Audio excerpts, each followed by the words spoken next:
देखिए, जनता मालिक है और जनता को श्रद्धेय अटल बिहारी वाजपेयी जी के समय भी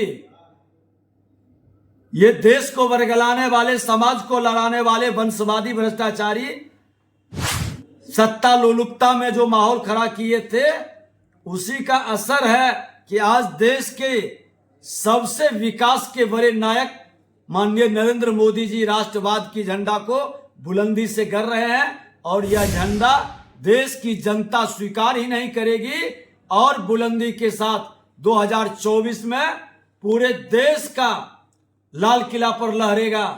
लोकतंत्र मजबूत होगा, वंशवाद और भ्रष्टाचार का अंत होगा। बहुत बहुत धन्यवाद सर।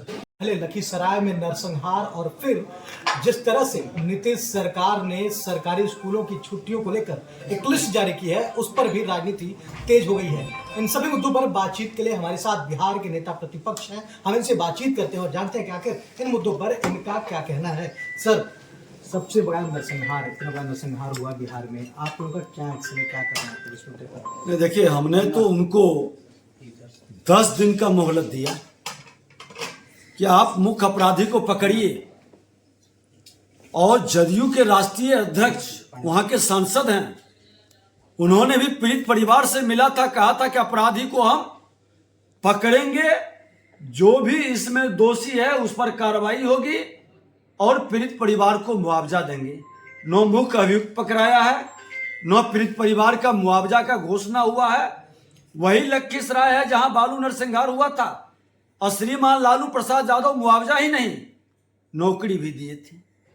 ये गरीब ब्राह्मण का नरसंहार और पलायन के लिए विवश करना, जमीन को जबरदस्ती बेचने के लिए बाध्य करना और मुख्य अभियुक्त की गिरफ्तारी नहीं होना, हमने बिहार सरकार से मांग किया है कि लखीसराय नरसंहार को आप पीड़ित परिवार को मुआवजा दीजिए, क्योंकि उस परिवार के साथ 6 लोग को गोली मारा गया, 3 लोग जीवन मौत से लड़ रहा है, एक त्रासदी है। और जब जहरीली शराब में आपने जो पिएगा सो मरेगा घोषणा के बाद भी प्रतिपक्ष ने सदन से सड़क तक लड़ा और आपने 4 लाख का मुआवजा दिया है। इन अपराधियों की गोली से मरने वाले को भी आप 4 लाख का मुआवजा घोषित करिए और पूरे बिहार के अंदर ये जन आंदोलन होगा, क्योंकि गृह विभाग मुख्यमंत्री जी आपके जिम्मे है और बिहार को बीमार बनाने में आपने और आपके स्वार्थ महत्वाकांक्षा के कारण अपराधियों का मनोबल चरम पर पहुंचा है। जिस दिन से आपने कहा कि जंगल राज ये जनता राज है, ये गुंडा राज में तब्दील कर रहा है और गुंडे आम बिहारी को गोलियों के शिकार बना रहे हैं, मौत के मुंह में भेज रहे हैं, इसलिए मुआवजा आपको देना चाहिए।